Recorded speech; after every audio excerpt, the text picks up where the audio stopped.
Hi friends, welcome to வெல்லும் தமிழா TNPSC.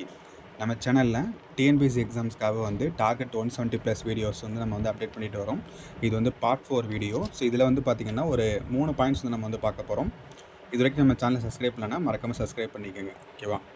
So first point நம்ம என்ன பார்க்க போகிறோன்னா, திண்டுக்கல் கூட்டமைப்பு அதை வந்து பார்க்க போகிறோம், ஓகேவா? ஸோ திண்டுக்கல் கூட்டமைப்போட தலைவர் யார் அப்படின்னா, விருப்பாட்சியோட பாளையக்காரரான கோபால நாயக்கர் தான் தலைவராக இருந்திருப்பார், ஓகேவா? திண்டுக்கல் கூட்டமைப்புக்கு அவரோட வேறு யாரெல்லாம் அந்த கூட்டமைப்பில் இருந்தாங்க அப்படின்னா, மணப்பாறை பகுதியை ஆண்ட லட்சுமி நாயக்கர் அப்படின்னு ஒருத்தர் இருந்திருப்பார்.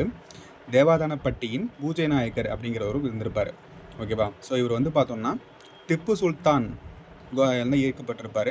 இவர் வந்து எந்த பகுதியை மையமாக கொண்டு பிரிட்டிஷாரை வந்து எதிர்த்தார் அப்படின்னா, கோயம்புத்தூரை வந்து மையமாக கொண்டு தான் அவர் வந்து பிரிட்டிஷாரை வந்து எதிர்த்தார், ஓகேவா? ஸோ வந்து பின்னாட்களில் கட்டபொம்மன் சகோதரன் ஊமதுருடன் சேர்ந்து இவர் வந்து போரிட்டு இருப்பார், ஓகேவா?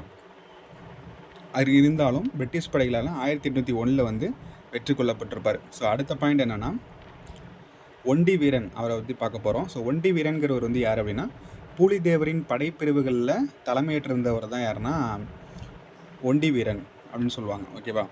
ஸோ இவர் வந்து ஏன் அப்படி இந்த ஒண்டி வீரன் அப்படின்னு சொல்கிறாங்கன்னா, செவிவழி செய்தியின்படி ஒரு போரில் அவரது கை வந்து துண்டிக்கப்பட்டதாகவும் அதனால் பூலித்தேவர் பெரிதும் வருந்தியதாகவும் தெரிகிறது, ஓகேவா? ஸோ அந்த போரில் கம்பெனி கூட நடக்கிற போரில் வந்து அவர் வந்து கை வந்து துண்டிக்கப்பட்டிருக்கு. அதை அவர் எப்படி சொல்கிறார்னா, எதிரி கோட்டையில் தான் நுழைந்த பல தலைகளை கொய்தமைக்கு தமது கிடைத்த பரிசு என்று கூறியுள்ளார். ஸோ இதே நம்மளுக்கு வந்து கொஸ்டினில் கேட்கலாம், எதிரியின் கோட்டையில் தான் நுழைந்து பல தலைகளை கொய்தமைக்காக தமக்கு கிடைத்த பரிசு என்று கூறியுள்ளவர் யார் அப்படின்னு கொஸ்டின் கேட்கலாம். ஸோ ஒண்டி வீரன், ஓகேவா?